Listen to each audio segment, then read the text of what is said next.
अभिमन्यु की महागाथा का भाग 2। 13वें दिन सूर्य आकाश में आग बरसा रहा था। धरती पर घोड़ों की टापें गूंज रही थी। शंख और रणभेरी का स्वर वातावरण को भयावह बना रहा था। लेकिन उस दिन सबसे अधिक चमक रहा था एक युवा योद्धा अभिमन्यु। सिर्फ 16 वर्ष की आयु और सामने पूरी कौरव सेना। चक्रव्यूह का द्वार। गुरु द्रोणाचार्य ने ऐसा चक्रव्यूह रचा था जिसे देखकर बड़े बड़े योद्धाओं का साहस टूट जाए। व्यूह घूमते हुए चक्र की तरह था। हर परत में हजारों सैनिक और महारथी खड़े थे, लेकिन अभिमन्यु के चेहरे पर भय नहीं था। उसने अपने सारथी से कहा, रथ सीधा आगे बढ़ाओ। जैसे ही वह व्यूह के पास पहुंचा, कौरव सेना ने तीरों की वर्षा शुरू कर दी, लेकिन अभिमन्यु का धनुष मानो देवताओं का अस्त्र बन चुका था। वह बिजली की गति से तीर चला रहा था। एक ही क्षण में दर्जनों योद्धा धराशायी हो गए। कौरव सेना में हाहाकार मच गया। अभिमन्यु चक्रव्यूह की पहली परत तोड़ चुका था, फिर दूसरी, फिर तीसरी। उसकी गति इतनी तेज थी कि बड़े बड़े योद्धा भी उसे रोक नहीं पा रहे थे। द्रोणाचार्य क्रोध से चिल्लाए, इसे रोको, यह बालक पूरी सेना नष्ट कर देगा। तब कर्ण आगे बढ़ा। कर्ण ने अभिमन्यु पर भयानक बाण छोड़े, लेकिन अभिमन्यु ने हवा में ही उन तीरों को काट दिया। फिर उसने ऐसा प्रहार किया कि कर्ण का धनुष हाथ से छूट गया।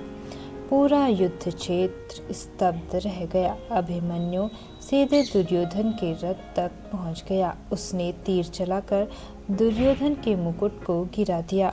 दुर्योधन भय से कांप उठा। यदि उस समय कुछ योद्धा बीच में न आते तो शायद उसी दिन युद्ध समाप्त हो जाता। दुर्योधन अपमान से जल उठा। उसने चिल्लाकर कहा, इस बालक को किसी भी कीमत पर मारो। अब कौरवों ने नियम तोड़ने का निर्णय लिया। महायुद्ध के नियम थे, एक योद्धा पर एक समय में एक ही योद्धा हमला करेगा। लेकिन अभिमन्यु के सामने 7 महारथी एक साथ आ गए। द्रोणाचार्य, कर्ण, कृपाचार्य, अश्वत्थामा, दुर्योधन, शकुनी और दुशासन। यह अधर्म था, लेकिन उस दिन कौरवों ने धर्म की सारी सीमाएं तोड़ दी। 7 महारथियों ने एक साथ हमला किया। आकाश तीरों से भर गया, लेकिन अभिमन्यु पीछे नहीं हटा। उसने दुशासन के पुत्र को घायल कर दिया, अश्वत्थामा का ध्वज काट दिया, कई रथों को नष्ट कर दिया। उसका शरीर घायल हो चुका था, रक्त बह रहा था, लेकिन उसकी आंखों में अब भी आग थी। तभी कर्ण ने पीछे से वार करके अभिमन्यु का धनुष तोड़ दिया। यह भी युद्ध के नियमों के विरुद्ध था, लेकिन कौरवों को अब सिर्फ जीत चाहिए थी। अभिमन्यु ने तुरंत तलवार उठा ली। वह शेर की तरह शत्रु पर टूट पड़ा। उसने अनेक सैनिकों को धराशायी कर दिया, लेकिन द्रोणाचार्य ने उसका तलवार भी काट दिया। अब उसके पास कोई अस्त्र नहीं बचा। अभिमन्यु ने चारों तरफ देखा, फिर टूटे हुए रथ का पहिया उठाया। पूरा युद्ध क्षेत्र उस दृश्य को देखकर कांप उठा। एक अकेला बालक 7 महारथियों के सामने, हाथ में सिर्फ रथ का पहिया। वह दृश्य आज भी वीरता की सबसे बड़ी मिसाल माना जाता है। अभिमन्यु गर्जा, आओ धर्म के दुश्मनों, और वह पहिया लेकर शत्रु पर टूट पड़ा। अब कौरव सेना डर चुकी थी। उन्होंने चारों ओर से अभिमन्यु को घेर लिया। उसके शरीर में सैकड़ों बाण लगे थे, लेकिन वह अब भी लड़ रहा था। अंत में दुशासन के पुत्र ने पीछे से गदा से प्रहार किया।